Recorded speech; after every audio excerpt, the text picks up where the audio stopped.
On a Tuesday in November of 2024, at 9:14 in the morning, the deed to the Midwest First Federal Building at the corner of Main and Broad in Monticello, Kentucky, was transferred to a man named Walter Hines. The building was 66 years old. It was made of red brick, 2 stories tall, with a granite cornerstone above the front door that read, First National Bank of Monticello, 1958 in carved letters. It sat on the south side of the Monticello town square. It had been continuously operated as a bank, under 3 different names, for 64 of those 66 years. The transfer price was $87,400. The fair market value as of the previous month's commercial appraisal was $8 million. The buyer was a 70-year-old man who had lived 3 miles outside Monticello his entire life. The seller was a regional banking corporation with $14 billion in assets, headquartered in Indianapolis. The transfer was processed at the Wayne County Courthouse by a deputy clerk named Janet Mormon, who had worked there for 22 years and who said later that she had never in those 22 years processed a deed at 1/30th of its appraised value. Walter Hines signed the deed and walked out of the courthouse holding his copy. Here is how it started. In the spring of 1970, in the lobby of that same building, a man named Floyd Hines was told he was being foreclosed on. He was 72 years old. He had $40 left in his savings account. The bank kept it. Floyd was Walter's grandfather. Walter Hines was born in Wayne County, Kentucky, on April 16, 1954. His grandfather was Floyd Hines. The Hines family had lived on 60 acres, 3 miles south of Monticello since 1889, when Floyd's father had bought the property with money from a railroad settlement that nobody could remember the details of anymore. There was a spring on the west side of the land and a maple tree above the spring, and a small family plot under the maple where 4 generations of Hineses were buried. Floyd opened Hines Grocery on the east side of the Monticello town square in 1922. He was 24 years old. The store had a counter, 2 aisles, a back room for inventory, and an icebox that he replaced with an electric freezer in 1947. He owned the building outright. He ran the store for 48 years. People in Monticello bought their flour and their eggs and their kerosene from Floyd Hines for 2 generations. That was the kind of grocer he was. In 1958, when the new community bank, First National Bank of Monticello, was being chartered, Floyd was one of 17 local merchants who put up money to make it possible. The bank's incorporators required charter depositors to buy at least 10 shares at $25 a share. Floyd bought 12. He paid $300. He received a certificate for each share. He received a copy of the bank's Articles of Incorporation, which the bank's first president, a man named Theodore Riggs, handed him personally with a handshake on March 4, 1958. Walter would not see those certificates for the first time until 1972. Walter was 16 years old in the spring of 1970. He had been at the store the morning Floyd was foreclosed on. He worked there on Saturdays during the school year and full days through the summer. He swept the floor. He stacked cans. He carried sacks of feed to people's cars. He was earning $4 a Saturday and saving most of it in a coffee can. He saw the manager of the bank, a man named Roy Pemberton, walk into the store at 10:30 in the morning. He saw his grandfather come out from behind the counter and walk with Pemberton to a table by the front window. He saw the conversation. He could not hear it from where he was stacking cans of corn. It lasted 9 minutes. His grandfather closed the store at noon that day, 2 hours early. He drove to the bank. He came back at 2:15 in the afternoon. He was holding 2 pieces of paper. He sat down at the counter and did not get up for an hour. That was the day Floyd Hines lost everything. The store was sold by the bank in June of 1970. The inventory was liquidated. The freezer that Floyd had taken out a loan for was disconnected and resold. The savings account was applied against the remaining loan balance. There was $40 in the savings account. The bank kept it. Floyd moved into Walter's father's house in July of 1970. He lived there for 2 years. He did not speak about the bank. He read the newspaper. He sat on the porch. He fixed fences when his strength allowed. That was the kind of man he was. He died on May 8, 1972. He was 74 years old. He was buried on the family plot, under the maple tree, above the spring on the west side of the farm. The week before he died, he called Walter into his bedroom. That moment will be told in its place. For now, what matters is this. Walter Hines was 16 years old in 1970 and 18 years old in 1972, and he is 70 years old now. And for 54 of those years, he kept what his grandfather gave him in a single drawer, in a single desk, in a single room of the farmhouse that his great-grandfather had built. The bank changed names twice. In 1988, First National Bank of Monticello was acquired by Heartland Trust, a regional chain operating out of Lexington. The new sign went up in October of that year. Heartland Trust changed the interior carpeting and the teller uniforms. The vault was the same vault. The building was the same building. In 2006, Heartland Trust was acquired by Midwest First Federal Corporation, headquartered in Indianapolis. Midwest First had branches in 9 states. It had $14 billion in assets. It had a 5-person executive committee that approved branch consolidations on a rolling quarterly basis. The committee was paid in part on consolidation efficiency metrics. Midwest First Federal had closed 31 small-town branches since 2010 using a single consolidation playbook. 11 of those branches had been original community banks chartered before 1970. The Monticello branch was the 12th. The branch had been unprofitable for 6 years. The town's population had dropped from 6,200 to 5,400 since 1990. The branch served 1,400 active accounts and was being run by 4 employees. In January of 2024, the executive committee approved the consolidation of all Wayne County operations into a new branch in Albany. The recommendation memo took 18 minutes to prepare. It attached 3 documents: the branch's profitability report, a market analysis of the consolidation savings, and a commercial appraisal of the Monticello building. The recommendation was to sell the building at fair market value.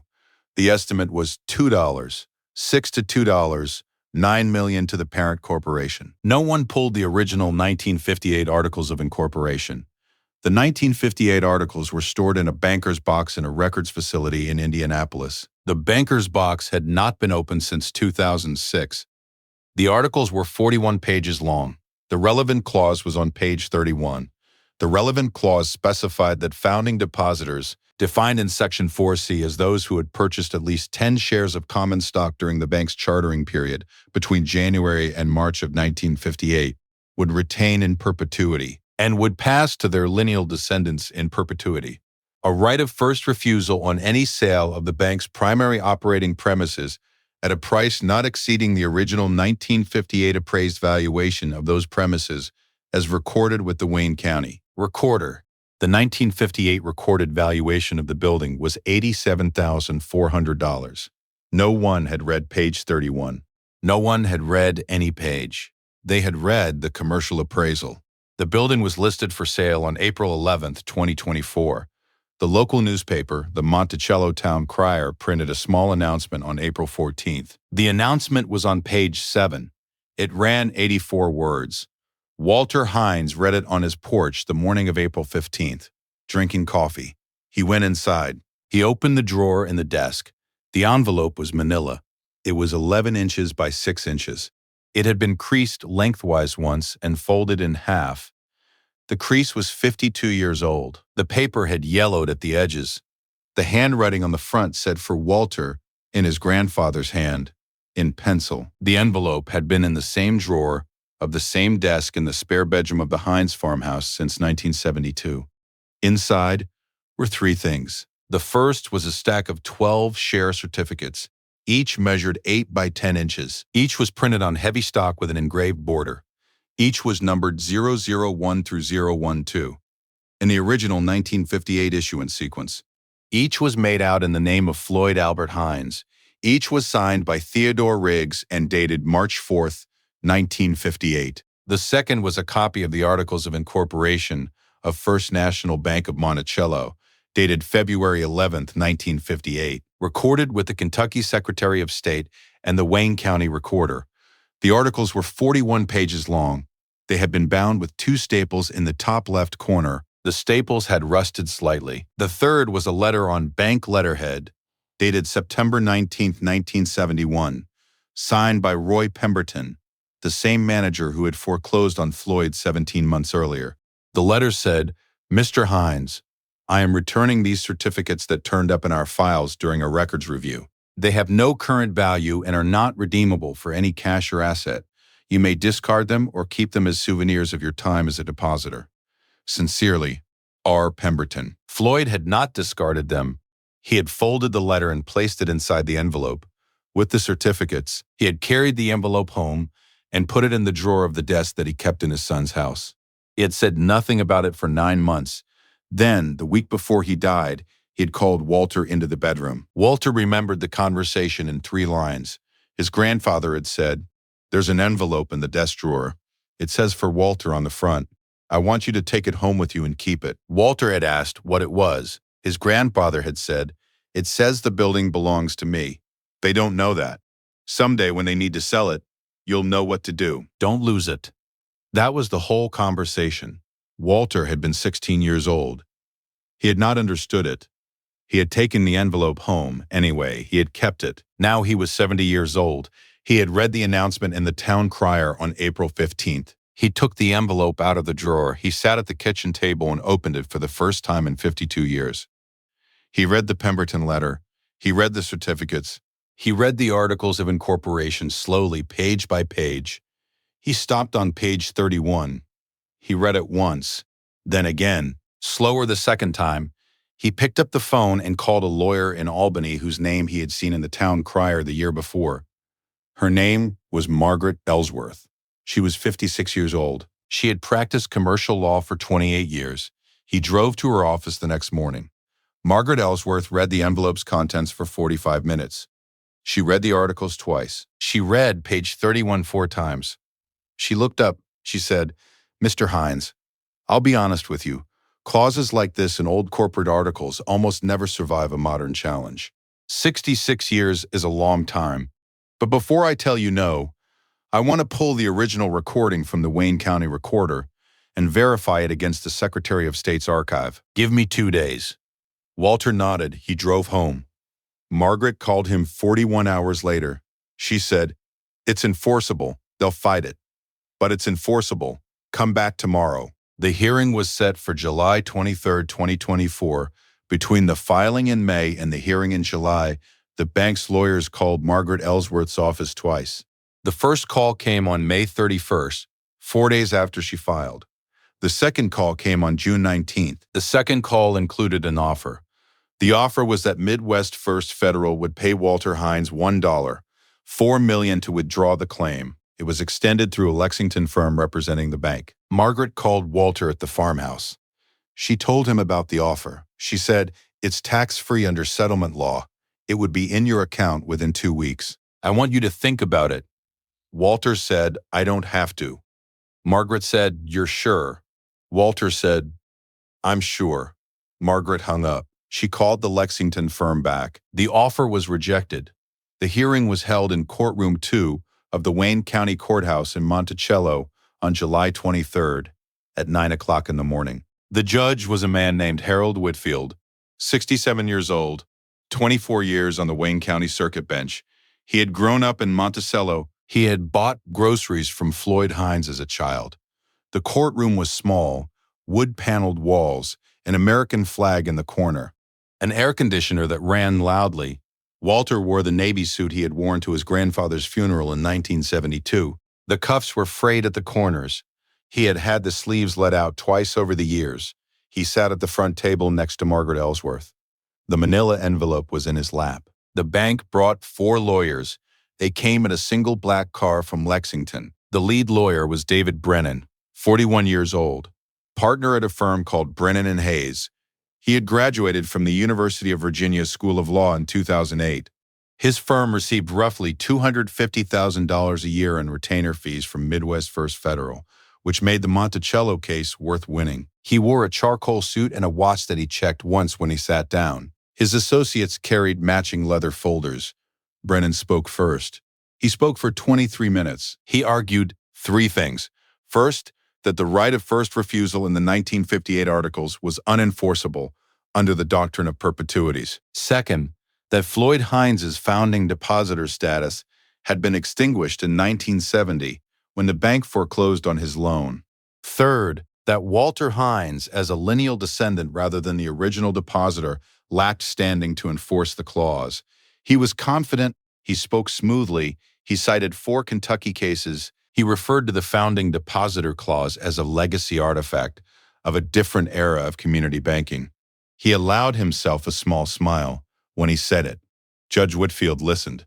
He did not interrupt. Margaret Ellsworth stood next. She spoke for 3 minutes. She said, "Your Honor, the doctrine of perpetuities does not apply to corporate articles of incorporation. That has been settled law in Kentucky since 1947. Pierce versus Bowling Green Mercantile." She said, "Floyd Hines's founding depositor status was not extinguished by the 1970 foreclosure. Foreclosure extinguishes liens. It does not extinguish corporate shareholder rights that were issued separately. The bank acknowledged this in 1971 when it returned all 12 share certificates to Floyd Hines with this letter." She placed the 1971 letter on the judge's desk. She said, "Walter Hines is the sole surviving lineal descendant of Floyd Hines. Section 4C passes the right of first refusal to lineal descendants in perpetuity. He has standing." She sat down.